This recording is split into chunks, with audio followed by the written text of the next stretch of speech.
Invincible Season 1 is a show that I think kind of caught everybody by surprise. I think we all watched that first episode thinking that it was going to be something normal and it was kind of boring until we got to the end and we all realized, oh, this is like a good show. And then with every passing week, the show's popularity grew and grew until we got to the last episode and we're like, oh yeah, this is a really good show. It's so great to see an original take on superheroes that manages to subvert some of its tropes while also maintaining some of the core values that you usually see. And you know what? After season 1, I thought this show was gonna fall off hard. I thought that that final fight with Omni-Man was gonna be the peak of the show and that it was all gonna be downhill from here.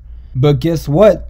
I'm wrong! Where season 1 was able to establish all of these storylines and characters, season 2 was able to progress them in a natural way. After Omni-Man shenaniganizing, everybody's miserable. Mark is crying, Debbie's crying, everybody's just breaking everything. This season really takes its time to unpack the grief that everybody has to go through after the first season. Because after that moment, the status quo has permanently been changed, and it's great that the show is actually acknowledging it. One of the main themes of this season is the characters trying to find a way to make things go back to normal, only to realize that they can't anymore. And by doing so, it allows a lot of the characters to improve. One of my problems with the first season is that it kind of felt like the Mark Grayson show. And I mean, it was. But I was never really a big fan of a lot of the side characters. Like, I dare you to tell me a single character trait from Duplicate or Shrink Ray. Hey look, it's the funny man over here. He makes jokes and is annoying and nobody really likes him. That's a great character, right? Why the fuck do you look like me? How the fuck do you look like me? Well, guess what? Rex actually had to go through a traumatic experience and now he's one of the coolest characters in the show. I think it's so funny that they took the Lizard League, which is made to be this Team Rocket Saturday morning cartoon villain group that nobody takes seriously, and giving them the upper hand to be one of the biggest catalysts of character development out of nowhere.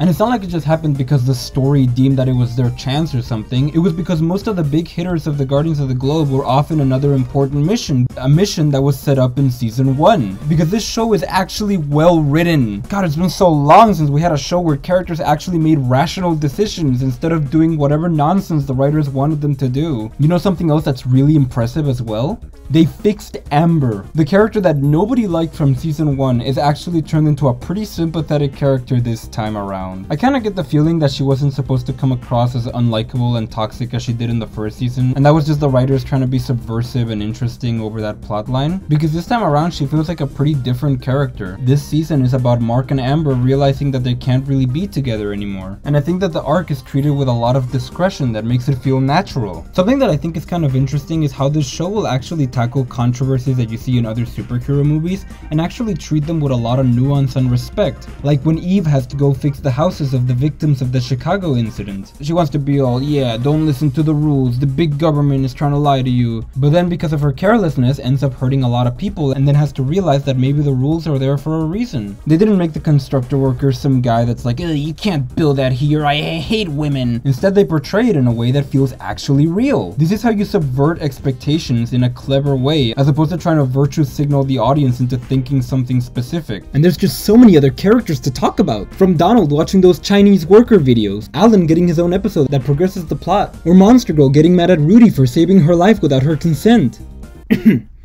Okay, that was actually really stupid. But of course, without a doubt, I think the best character in this show would still have to be Mark. I think he's kind of the perfect hero for this show. He's kind of a combination of all the best traits of Spider-Man and Superman, where he gets to experience a lot of the angst and responsibility that Spider-Man has to go through, while also being able to match the scale of Superman level activities. I think it's very valuable that Mark thinks and acts like a rational person. He's not just constantly making weird decisions out of emotion, being stupid, being annoying. He's actually very responsible and very effective as a hero. His relationship with Omni-Man was the best part of season 1, and now we get to see it expanded in an interesting way. Considering that Omni-Man was the most popular character of season 1, I'm pretty impressed that they didn't succumb to the temptation of just making him the same in every episode onwards. We instead get a follow-up to the conflict that he had at the end of season 1, where he's starting to grapple with his humanity and gain empathy for other non-Viltrumite beings. In a time when most superhero things are either the worst movie that you've ever seen or the most cynical and mean-spirited takes on what superheroes are, I think it's pretty good to see a show that is able to cover this many ideas while expanding them as a concept as opposed to just destroying them. Because at the end of the day, what I value the most in any story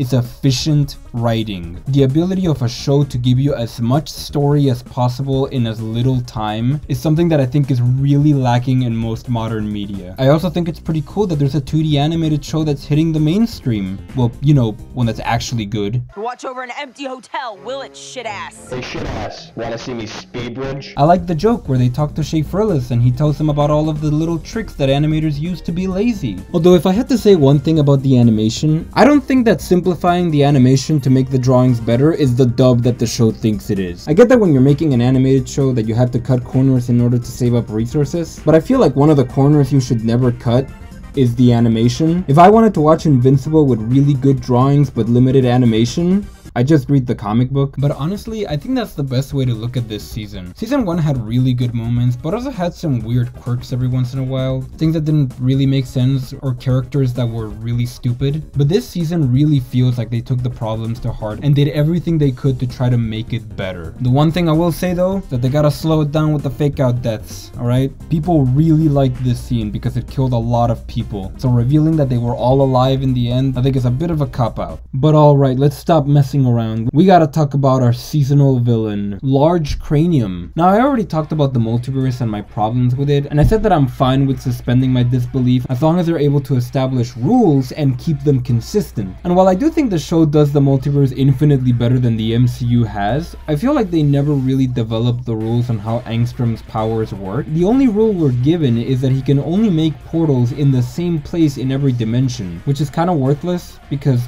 every dimension can be anything, so that rule doesn't really matter in the story. And while I don't think that any of the rules we're actually given really break the plot in any way, it still made the final fight kind of stilted and awkward. I feel like Mark should have had no trouble defeating this guy, and the amount of times that he's tricked into entering these portals starts to become kind of ridiculous after a while. And it doesn't help that the biggest reason that Angstrom seems to be mad at Invincible is because he turned him ugly. Like, I get that his mind is all messed up and he thinks that this Invincible is the same as all of the other evil versions, but I feel like they barely touched on the concept of him having to deal with multiple identities fighting for control. Like, he wants to make Mark suffer, but all he really does is give Mark a tour of a bunch of weird dimensions. Like, I feel like the obvious thing to do would have been to force Mark to fight a bunch of evil versions of himself, given the grudge that he holds against alternate reality Invincibles, but he never seems to try that. He just swaps him around for a little bit and then tries to kill Invincible hand to hand, which he obviously can't do. You'd think the first thing he would have checked is to make sure that he can defeat Invincible in a strength-based contest. And look, I'm not trying to get too deep in the weeds into nitpicking this fight. I just think that for how much build-up they gave him and how much he claims to have prepared, that it's kind of silly for him to lose in such an immature way. But as character development for Mark, I also feel like this doesn't really work very well. This is supposed to be a villain that got Mark so angry that he decided to kill him. But I feel like if you're gonna do that, then Angstrom should have probably been the villain throughout the entire season, because as it stands, he's only really relevant in the first and the last episode, with a few end credit scenes in between. This should have been a guy that has been annoying Mark for an entire season until he finally gets tired and decides to kill him. He should be somebody that we as an audience should also be exhausted of seeing. Because let me tell you, when I saw him at the end credits of episode 6, my first thought was, oh,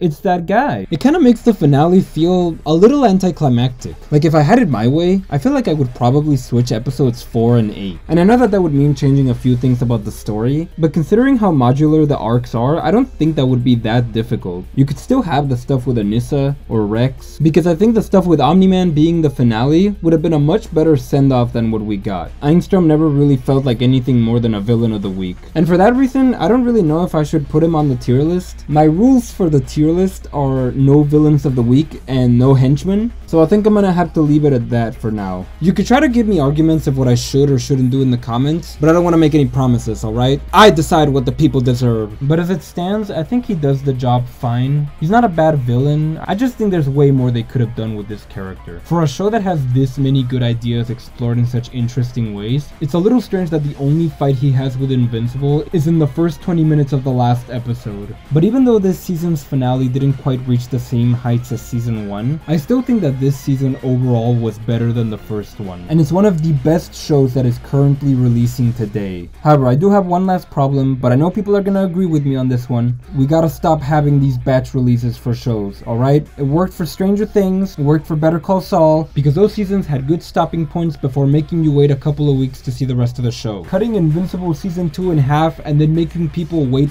4 months to see the rest of it is anti-fun. Nobody wants to see that. I don't want to hear any excuses about how this improves the experience. Nobody has ever requested that they stop airing a show that they like. And it annoys me because I feel like nobody's really talking about this show. I remember when season 1 came out that people were obsessed about this show for months and months. People were quoting all of the lines, there were so many memes, but I feel like you don't really see that for this season. And I think it might be because of the batch release. And that sucks, because I would really hate it if this show got cancelled because of a bad release schedule. Releasing the last 4 episodes in the span of 3 weeks is insane. That's stupid. Don't do that again. I mean, they're not planning on doing this with The Boys, are they? Right? That's all I got for this video. Goodbye!